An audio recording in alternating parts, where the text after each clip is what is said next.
이정수 씨, 당신은 사기당하셨습니다. 아니, 지금 뭐라는 겁니까? 그게 정말입니까?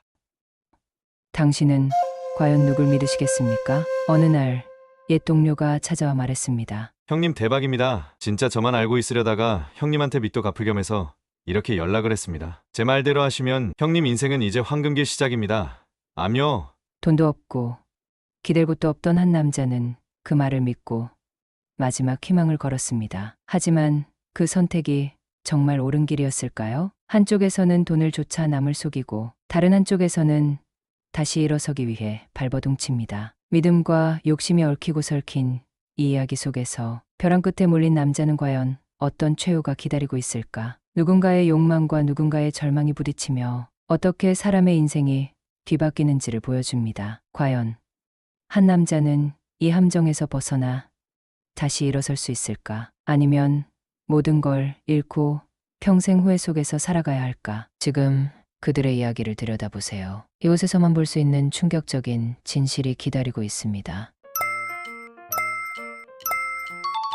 네, 저는 이정수입니다. 기에 74세, 한때는 사업에서 큰 성공을 거두고 안정적인 삶을 살았습니다. 하지만 세월이 지나면서 일이 꼬였고 특히 몇 년 전 부동산 투자에 실패하면서 모든 것이 무너졌습니다. 그때가 제 인생에서 가장 큰 실수였죠. 지금도 그때를 떠올리면 마음이 아픕니다. 부동산이 한창 오르던 시절 이 기회를 놓칠 순 없다 하는 생각에 무리한 투자를 했고 그 결과는 처참했습니다. 저축한 것들도 그동안 모은 재산도 모두 날아가고 말았습니다. 그 후 저는 그때의 후회와 함께 살아가고 있습니다. 은퇴 후에도 계속 일거리를 찾아보지만 나이가 나인 만큼 큰 기회를 잡는 건 점점 힘들어지고 있죠. 제 손에 남은 것은 얼마 남지 않은 퇴직금과 자녀들이 가끔씩 주는 용돈을 모아놨습니다. 누구보다 알뜰하게 살려고 노력했습니다. 이 돈을 잃으면 안 된다는 생각에 어떤 투자도 생각하지 않았습니다. 그러던 어느 날 젊은 시절에 함께 일하던 박진호가 제게 연락을 해왔습니다. 예전에 저와 함께 사업을 하던 파트너였고 저보다 5살 정도 어린 동생 같은 존재였습니다. 어느 날 그는 제게 전화를 걸어왔습니다. 오랜만입니다, 형님. 잘 지내셨나요? 그래, 진호야 잘 지내고 있지? 너는 요즘 어떠냐? 저는 요즘 살만납니다. 그런데 형님, 제가 정말 좋은 정보를 가져왔습니다. 제가 밀고 있는 일이 있는데 정말 좋은 기회가 생겼어요. 형님도 아마 관심 있을 거예요. 동생 녀석의 말에서 느껴지는 자신감에 묘한 불안감이 동시에 밀려왔습니다. 박진호는 언제나 자신감 넘치는 사람이었지만 그 자신감이 지나칠 때마다 뭔가 덜컥거리는 느낌이 들곤 했습니다. 좋은 기회. 그게 뭔지 자세히 좀 말해보렴. 형님, 제가 요즘에 좀 큰 투자를 하고 있거든요. 이번엔 부동산 투자 말고 다른 분야입니다. 믿을 만한 회사랑 협력 중인데 이거 정말 괜찮은 기회예요. 이번 기회만 잡으면 형님 정말 재기할 수 있을 거예요. 박진호의 말이 끝나자 제 머릿속에는 재기라는 단어가 계속 떠오릅니다. 그동안 계속 실패만 해온 나에게 그 기회가 정말 올 수 있을지, 그리고 그 기회를 붙잡으면 내가 정말 예전처럼 경제적으로 자립할 수 있을지 하는 생각이 계속 떠나질 않았습니다. 제 마음속에는 이미 부동산 투자로 실패한 경험이 있었기에 그를 믿는 것이 조금 두려운 감정이 들었습니다. 그래. 그런데 내가 말하는 그 기회가 뭔지 정확히 말해봐. 예전에 내가 부동산 투자로 큰일을 겪었잖아. 또 그럼 안 되지 않겠냐? 형님, 이번엔 정말 다릅니다. 부동산이랑은 완전히 다른 분야죠. 위험한 건 절대 아닙니다. 수익성도 확실해요. 제 이름 석자 걸고 책임지겠습니다. 이렇게까지 말씀드리니까 걱정하지 마세요. 박진호의 말에 조금씩 흔들리기 시작했습니다. 그의 목소리에는 과거처럼 흔들림 없이 확신이 느껴졌고 그 확신에 저도 모르게 마음이 끌려갔습니다. 제 머릿속에 떠오른 건 혹시 이번 기회가 마지막 기회일지도 모른다는 생각이었습니다. 만약 이 기회를 놓친다면 제 인생은 다시는 회복할 기회를 갖지 못할 수도 있다는 두려움이 몰려왔습니다. 알았다. 그런데 내가 지금 돈이 얼마 없어. 어떻게 구할 방법이 딱히 없는데. 형님, 그럼 1,000만 원 정도는 있으시잖아요? 그걸로 시작하시면 됩니다. 그 돈으로 투자하고 제가 다 책임지고 이끌어드리겠습니다. 그 돈은 내 전 재산인데 그게 정말 괜찮을까? 처음에는 의심스러웠습니다. 모아둔 1,000만 원을 전부 투자한다는 생각은 너무나도 큰 위험이었지만 점점 더 불안한 마음을 떨쳐낼 수 없었습니다. 그래도 이 기회를 놓친다면 내 인생의 기회는 없을 것이라는 두려움이 더 크게 느껴졌습니다. 알았다. 진호야, 내가 진짜 너 한번 딱 믿어볼게. 하지만 만약 일이 잘못되면 너 진짜 가만 안 둔다. 걱정 마세요, 형님. 이거 안 하는 사람은 바보입니다, 정말. 박진호는 자신 있게 답했습니다. 저는 동생의 말을 철석같이 믿고 그 길을 따라갔습니다. 그날 이후로 박진호의 말이 머릿속에서 떠나지 않았습니다. 기회가 마지막일지도 모른다는 두려움과 함께 내 마음속에는 조금씩 박진호의 유혹에 빠져드는 나 자신이 보였습니다. 큰 자신감을 내비치며 과거의 성공과 경험을 자랑하며 점점 더 많은 투자금을 유도해왔습니다. 처음에는 그가 말한 대로 모든 것이 괜찮아 보였습니다. 투자금이 조금씩 커져가며 이정수는 자신이 다시 재기할 수 있을 거란 희망을 품게 되었습니다. 하지만 그 희망은 점점 불안으로 변해갔습니다. 처음엔 있는 돈만 투자하려는 식으로 말하던 자식이 이제는 더 큰 금액을 요구했습니다. 형님, 이번에는 조금 더 투자하셔야 합니다. 이 기회는 정말 마지막입니다. 이 정도 투자도 아까운 돈이 아닙니다. 지금 하지 않으면 여태까지 투자한 돈까지 다 놓칠 수 있어요. 처음에는 이게 무슨 소린가 어이가 없었습니다. 책임진다는 녀석이 이제 와서 말을 이상하게 하고 있더니 말이죠. 저는 더 이상 투자를 생각하지 않았습니다. 그러나 박진호는 마치 자신이 잘 알고 있는 것처럼 말을 하더랍니다. 동생 녀석이 말을 꺼낼 때마다 나는 계속해서 그가 과거의 성공적인 사업 파트너였다는 이유로 믿고 싶었습니다.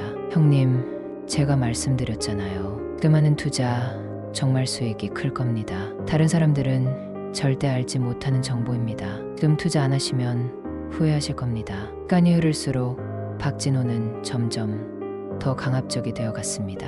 형님, 제가 이렇게까지 말하는데 믿지 못하시는 겁니까? 아니, 지금 돈을 벌게 해드린다는데 왜 의심을 하시는 겁니까?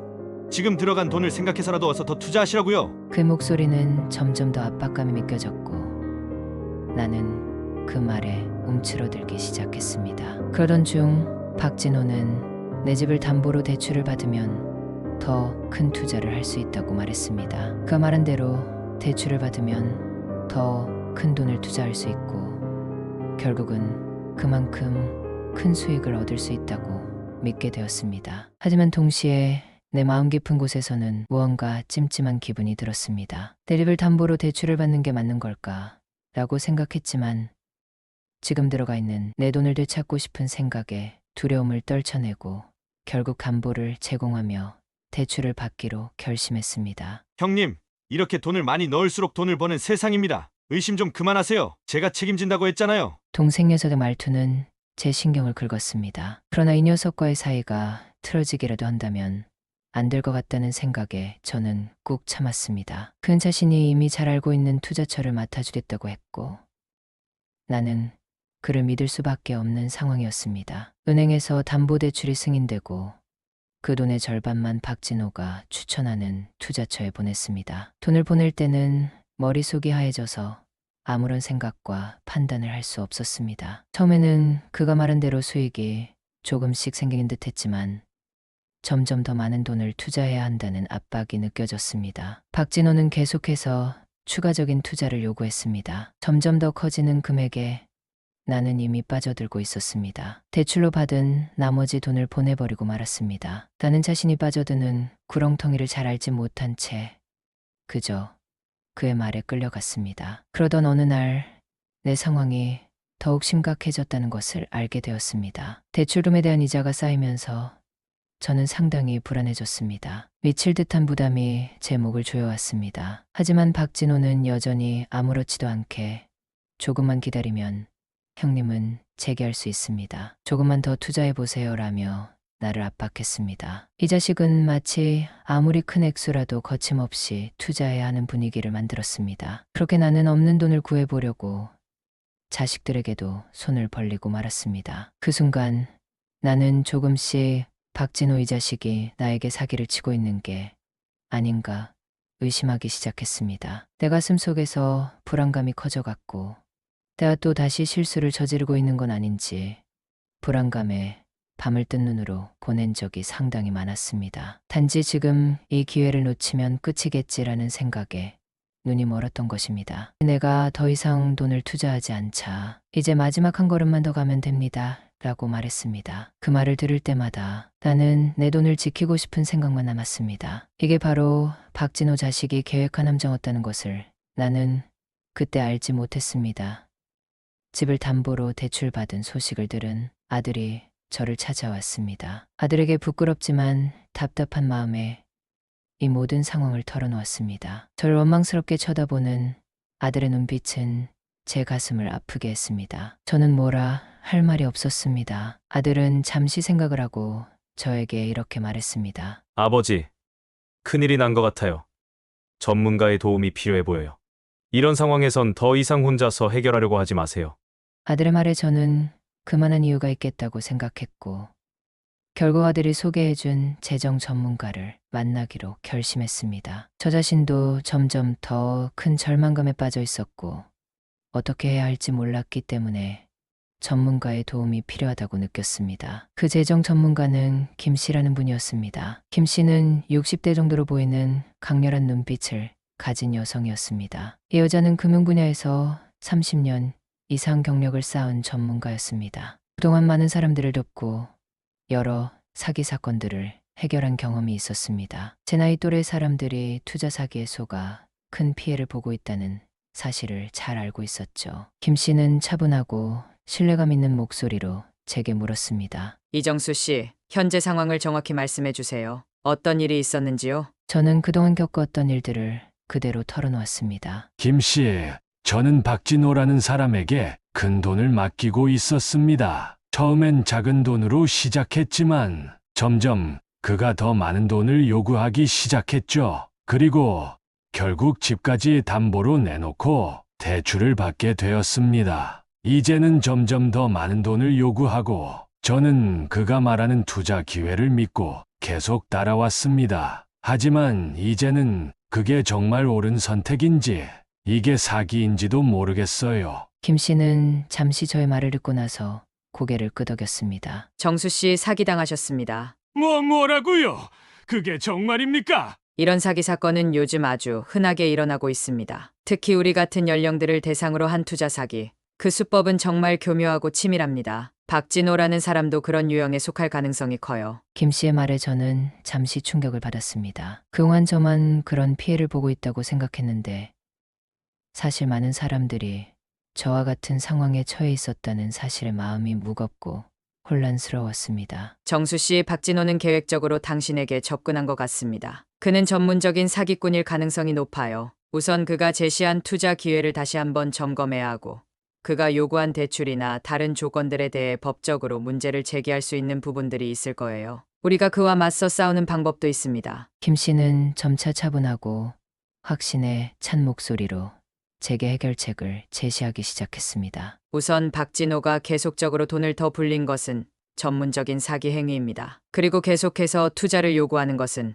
확실히 불법적인 행동이죠. 지금부터는 관계를 끊고 법적으로 그를 상대로 조치를 취할 수 있는 방법을 찾겠습니다. 그녀는 저에게 몇 가지 방법을 제시했습니다. 첫째, 박진호가 요구한 모든 투자, 금액과 그가 제시한 계약서들을 철저히 분석해보자는 것이었습니다. 둘째, 제가 이미 집을 담보로 대출을 받은 사실을 바탕으로 그가 불법적인 방식으로 대출을 강요했음을 입증할 수 있을지 살펴보자는 것이었죠. 이정수 씨, 중요한 건 지금부터 우리가 어떻게 대응하느냐입니다. 그 사기꾼은 우리가 그를 상대할 준비가 되어 있다고 느끼면 더 이상 큰 위험을 감수하지 않을 겁니다. 법적 절차를 밟고 그가 저지른 만행을 폭로하는 방법을 같이 고민해 봅시다. 김 씨는 저에게 강한 의지를 담아 말했습니다. 더 이상 그 사람의 말에 속지 말고 맞서 싸워야 합니다. 우리는 함께 이 문제를 해결할 수 있습니다. 그 말에 저는 다시 한번 마음을 다잡았습니다. 그동안 박진호가 말하는 것들을 믿고 계속 따라왔지만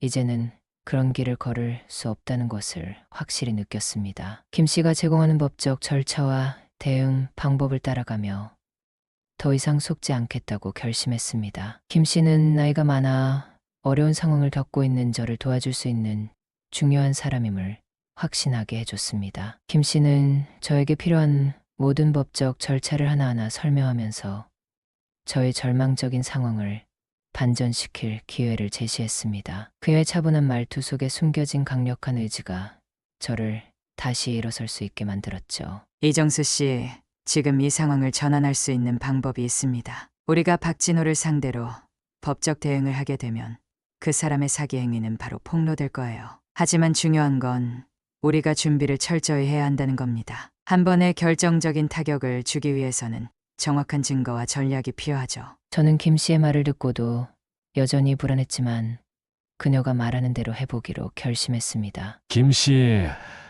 그럼 제 집을 담보로 대출을 받았다는 것만으로도 박진호가 사기꾼이라는 걸 입증할 수 있을까요? 제게 제시한 투자처는 지금도 여전히 의문스러운데 어떻게 법적으로 싸워나갈 수 있을까요? 김 씨는 고개를 끄덕이며 답했습니다. 우선 박진호가 요구한 대출과 그 대출의 조건들을 면밀히 살펴봐야 합니다. 그리고 그가 제시한 투자처에 대한 서류들을 모두 확보해야 합니다. 그게 중요한 증거가 될 거예요. 사실 그가 제시한 투자처가 진짜로 투자처가 아니라 돈을 빼내기 위한 수단이었다는 걸 입증할 수 있는 많은 정보들이 있습니다. 그 순간 김 씨는 내게 중요한 질문을 던졌습니다. 이정수 씨, 박진호가 당신에게 대출을 강요한 시점, 그리고 그때의 대화 내용이나 서류들을 기록해두지 않았나요? 그래서야 제 머릿속에서 불현듯 기억이 떠올랐습니다. 아, 맞아요. 그때 대출 계약서에 서명하기 전에 박진호가 계속해서 대출 금액을 높이자고 했던 게 기억나요. 처음엔 3천만 원이었는데 나중엔 5천만 원까지 올려서 더 큰 기회를 잡을 수 있다고 했습니다. 그리고 그때의 대화가 아직도 제 폰에 녹음돼 있어요. 그 녹음이 있으면 큰 도움이 될 거예요. 그게 바로 박진호가 강압적으로 대출을 받도록 유도한 증거가 되죠. 그 외에도 박진호가 제시한 투자처가 과연 실체가 있는 곳인지, 그가 돈을 어떤 방식으로 운영하고 있는지 파악할 필요가 있습니다. 김 씨의 말에 점차 용기가 생기기 시작했습니다. 그러면서 김 씨는 사기 행위에 대한 법적 절차를 설명하기 시작했습니다. 우리가 해야 할 첫 번째 단계는 박진호가 당신을 속여서 대출을 받게 만든 방법을 철저히 분석하는 것입니다. 대출 과정에서 불법적인 행위가 있었다면 이를 이용해 그를 고소할 수 있습니다. 두 번째는 그가 제시한 투자처가 실제로 존재하는지, 그리고 그것이 법적으로 어떤 문제를 일으킬 수 있는지를 조사하는 거죠. 그게 어떻게 가능한가요?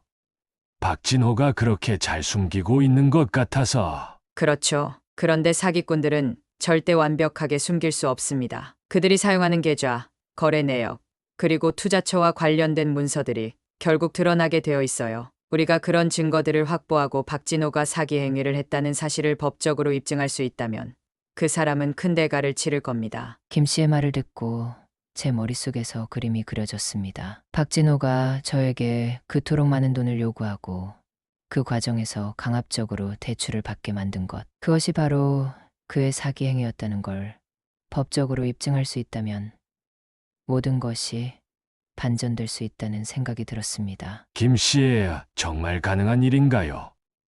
그가 내게 요구했던 모든 돈을 법적으로 돌려받을 수 있을까요? 김 씨는 진지하게 고개를 끄덕였습니다. 당연히 가능합니다. 하지만 중요한 건 우리가 철저히 준비해야 한다는 점입니다. 그리고 만약 그가 모든 것을 부인하고 회피하려 든다면 우리가 준비한 증거들이 그를 몰아넣을 수 있을 거예요. 그럼 박진호는 결국 법의 심판을 받게 될 겁니다. 그 말을 들으면서 저는 다시 한번 자신감을 얻었습니다. 이제 그 사람을 믿었던 나의 실수가 정말 뼈아프게 느껴졌지만 이 순간만큼은 후회가 아닌 분노와 결단력으로 가득 차 있었습니다. 김 씨, 이제 더 이상 물러설 수 없습니다. 저는 그에게 더 이상 당하고 싶지 않습니다. 법적 대응을 통해 박진호의 사기를 반드시 밝히겠습니다. 김 씨는 웃으며 말했습니다. 그렇죠. 이젠 시작이에요. 이제 우리가 함께 싸워나가야 합니다. 그가 감당할 수 없는 결과를 맞게 만들죠. 그 순간 저는 온몸에 힘이 솟구치는 것을 느꼈습니다. 제 인생에서 가장 큰 실수를 만회할 기회가 온 것이었으니까요. 그로 이제 박진호의 사기 행위를 폭로하고 그가 저지른 대가를 치르게 할 준비가 되었습니다. 박진호와의 법적 싸움은 생각보다 더 길고 치열했지만 결국 결말이 보였습니다. 김 씨와 저는 날마다 힘든 일들을 헤쳐나가면서도 조금씩 승리의 기미를 느낄 수 있었습니다. 법원에서는 결국 박진호의 재산을 몰수하기로 결정을 내렸고 그의 부동산, 금융자산, 그리고 그의 개인적인 재산까지 모두 동결되었습니다. 이 소식이 들려왔을 때 제 심장은 잠시 멈춘 듯 했습니다. 그동안 상상할 수 없었던 반전이 눈앞에 펼쳐졌습니다. 박진호의 온갖 사기 행위가 드러났고 그가 빼돌린 자금을 대부분 돌려받을 수 있게 된 것입니다. 저는 물론이고 김 씨도 그 소식에 크게 기뻐했습니다. 정수 씨 고생 많았어요. 드디어 우리가 함께 해냈습니다. 박진호가 몰수된 재산으로 우리에게 돌아올 금액이 정말 큽니다. 이건 우리가 그동안 쌓은 보람이 있어요. 김 씨가 미소를 지으며 말했습니다. 그녀의 얼굴에 비친 승리의 기쁨을 보니 저 역시 그간의 고생이 아깝지 않다는 생각이 들었습니다. 하지만 이 법적 싸움에서 가장 중요한 것은 재산을 되찾는 것이 아니라 내면의 변화였습니다. 과거 이정수는 언제나 불안과 두려움에 사로잡혀 있었고 기회가 오면 서둘러서라도 그 기회를 잡으려고 했습니다. 그러나 이제 저는 그때의 자신과는 전혀 다른 사람이 되어 있었습니다. 그동안 쌓여있던 실패의 고통을 딛고 조금씩 자신감을 되찾을 수 있었던 것입니다. 그런데 승소의 기쁨도 잠시 김 씨와 함께하는 시간이 점점 더 특별하게 느껴지기 시작했습니다. 그동안 그녀는 제게 묵묵히 도움을 주었고 그 어떤 위기에서도 나를 믿어준 유일한 사람이었죠. 김 씨의 조언을 받으면서 그녀의 전문적인 태도와 따뜻한 마음에 점점 의지하게 되었습니다. 어느 날 법원에서의 재판이 끝나고 모든 절차가 마무리된 후 김 씨와 함께 커피 한 잔을 마시러 갔습니다. 저는 그때까지도 자신이 이 상황에서 어떤 감정을 느끼는지 정확히 알 수 없었지만 김 씨와 함께 있는 순간만큼은 마음이 편안해졌습니다. 정수 씨, 이제 그동안의 모든 고통을 떨쳐내고 새로운 시작을 할 수 있을 거예요. 그녀의 말에 저도 모르게 고개를 끄덕였습니다. 김 씨 덕분에 모든 것이 잘 해결됐습니다. 정말 감사해요. 사실 처음에는 너무 두려웠고 모든 게 끝나버릴까봐 걱정이 많았어요. 당신과 함께 이겨낸 것이 너무 기쁘고 당신을 만났다는 것이 정말 저에게 소중합니다. 그 순간 김 씨는 저를 조용히 바라보더니 조심스럽게 말을 꺼냈습니다. 이정수 씨, 저도 사실 그동안 계속 고마운 마음이었어요. 처음에는 단지 직업적인 도움을 주는 관계였지만 지금은 이상하게 더 끌리는 감정이 생겼어요. 그 말에 제 마음속에서 무언가 큰 변화가 일어났습니다. 김 씨의 말이 진심에서 우러나온 것 같았고 저는 그동안 참아왔던 감정을 느끼기 시작했습니다. 그런데 그 순간 제 입에서 나오는 말이 너무 늦었다는 생각이 들었죠. 김 씨, 저도 나도 그 말을 하려는 순간 김 씨는 아무 말 없이 일어났습니다. 그리고 다가와서 제 어깨를 감싸며 한번 안아주었습니다. 너무 갑작스럽고 말할 수 없는 감정이 밀려왔습니다. 그때 느껴지는 온기와 김 씨의 손길은 위로가 아니었습니다. 저와 김 씨 사이에 있었던 수많은 순간들이 한 번에 쏟아져 내리는 듯 했습니다. 우리는 아무 말 없이 그 자리에서 잠시 그렇게 앉아 있었습니다. 서로의 존재만을 느끼며 말로는 표현할 수 없는 감정이 두 사람 사이를 흐르고 있었습니다. 그리고 그때서야 제 안에서 깨달은 사실이 있었습니다. 이 모든 싸움이 결국에는 나 자신을 다시 찾기 위한 여정이었고 김 씨와의 만남은 그 모든 과정의 중요한 부분이었던 것입니다. 이제 제 삶은 완전히 새로운 길을 걷고 있습니다. 박진호라는 악몽은 끝났고 저는 재정적으로 안정된 삶을 다시 시작할 수 있었습니다. 그리고 무엇보다 저는 이제 더 이상 두려워하지 않습니다. 김 씨와 함께하는 새로운 시작이 기다리고 있을 것이라는 믿음과 함께 제 삶은 한 단계 더 성장할 준비가 되어 있습니다.